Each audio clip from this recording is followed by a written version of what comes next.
Saat berjalan-jalan di Thailand, ada yang bilang kepada saya, "Wes kongdi," yang artinya kamu dari mana? Kalimat bahasa Jawa itu terlontar dari penduduk lokal Thailand di tengah hiruk-pikuk kota Bangkok. Bukankah itu mengherankan?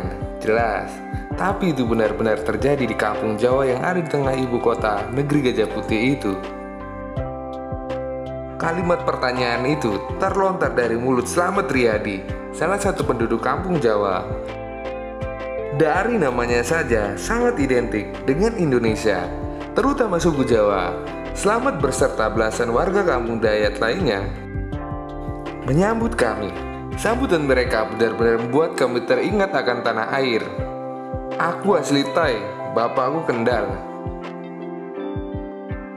"Ayo mangan," ujar Slamet yang berusia 75 tahun ini sembari terkekeh-kekeh dalam perbincangannya di serambi masjid sebuah kampung Jawa di tengah daerah Sathom, Bangkok. Bagaimana kok bisa banyak warga Indonesia, terutama warga Jawa yang ada di sini? Berikut adalah faktanya. Kampung Jawa atau Kohpanya ini berada di salah satu distrik selatan Bangkok yang bernama Sathon. Untuk mencapai daerah ini, kamu bisa naik kereta atau turun dari stasiun Surasa. Dari stasiun, kamu tinggal berjalan kaki dan mencari gang pertama di sisi kiri. Atau tanyalah pada orang lokal di mana lokasi Hong Lama Jawa. Pasti semua orang tahu di mana persisnya kampung tua ini. Tepat di Jalan Romnum, Keang 707, Yanawa. Selain naik kereta, kamu juga bisa memakai ojek atau taksi. Biasanya supir akan mengarahkan kamu melewati gang yang berlokasi di sebelah Santolius Hospital. Ada sebuah monumen.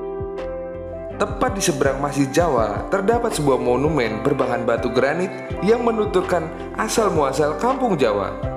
Tulisan pada monumen tersebut diukir dalam bahasa Inggris dan Thailand. Dahulu kala, pada era pemerintahan Raja Mongkut, Rama IV, sebagian orang Jawa yang berdagang di sana memutuskan untuk menetap di Bangkok. Mereka menempati beberapa gang sempit di lingkungan pabrik es tua di subdistrik Kokrabue, distrik Bangrak, serta sisi selatan kanal Sathon. Ketika Raja Chulalongkorn Rama V memerintah, ia mendatangkan orang-orang Jawa khusus untuk membangun taman dan gedung pemerintahan di Grand Place. Tak butuh waktu lama, orang Jawa pun bermigrasi dengan cepat ke Bangkok. Fakta Raja Rama V berkunjung ke Jawa. Mengapa Raja Rama V memilih orang Jawa? Rupanya hal itu berawal dari kunjungan ke Jawa pada tahun 1871 dan berulang pada tahun 1896 serta 1901. Ia ingin mempelajari seperti apa standar pemerintahan kolonial Belanda. Tentu saja kunjungan tersebut mendapat sambutan hangat dari pemerintah Hindia Belanda ketika itu. Bahkan Rama V memberikan hadiah sebuah patung gajah yang sampai detik ini masih berdiri gagah di halaman depan Museum Nasional Jakarta yang juga terkenal sebagai Museum Gajah. Saat kunjungannya tersebut, Rama V terpikat dengan teknik berkebun dan pertanian orang Jawa. Ia pun mendatangkan beberapa tukang kebun dari Jawa ke Thailand sebagai pengelola kebun kerajaan dan pengajar metode berkebun dan pembibitan. Sejak saat itu, orang Jawa mulai berdatangan, tinggal dan menetap di Bangkok. Mayoritas anak cucu mereka lahir dan besar di negeri Gajah Putih, serta juga masih menetap di Sathon sampai sekarang. Fakta selanjutnya adalah gelombang kedua kedatangan orang Jawa. Gelombang kedatangan orang Jawa ke Bangkok terus berlanjut. Pada masa Perang Dunia Kedua, saat pasukan Jepang menginvasi Burma dan merebutnya dari genggaman Inggris pada akhir 1941, Jepang mendirikan jalan kereta api Thailand-Burma. Romusa dari Jawa pun berdatangan untuk bekerja di proyek Jepang dan perkebunan. Meski Perang Dunia berakhir, tidak semua orang Jawa kembali ke tanah air. Sebagian memilih tetap tinggal di Thailand. Fakta lainnya adalah keturunan Kiai Haji Ahmad Dahlan. Perang terpaksa membuat orang Indonesia yang menempuh studi di luar negeri tidak bisa kembali. Mereka terdampar di Thailand dan kemudian tinggal di kampung Jawa hingga anak cucu, termasuk Irfan Dahlan, putra keempat Kiai Haji Ahmad Dahlan, pendiri Muhammadiyah. Pada masa pendudukan Jepang, Irfan Dahlan yang belajar di Lahore, Pakistan tidak bisa kembali ke Indonesia. Ia pun memutuskan tinggal di Thailand, bekerja sebagai guru agama, dan menikahi perempuan bernama Zahra.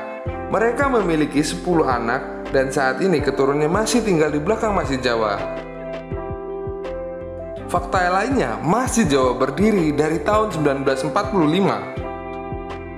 Monumen batu granit tersebut menuturkan migrasi orang Jawa ke Thailand berbuah izin pendirian sebuah masjid di Sathon. Masjid ini kemudian menjadi pusat pendatang dan para pekerja dari Jawa ketika itu. Bangunan masjid dilakukan pada tahun 1945 pada masa pemerintahan Raja Prabat Somdet Prajula Khomkau. Tanah masjid ini berdiri merupakan tanah wakaf dari seorang pedagang Jawa bernama Muhammad Soleh bin Hasan. Kampung ini juga dilabeli dengan kampung halal. Selain itu, kamu juga bakal merasa familiar dengan arsitektur Masjid Jawa yang menyerupai Masjid Demak, Jawa Tengah. Ya, Masjid Jawa. Fakta unik lainnya adalah hanya sedikit penduduk yang masih berbahasa Jawa.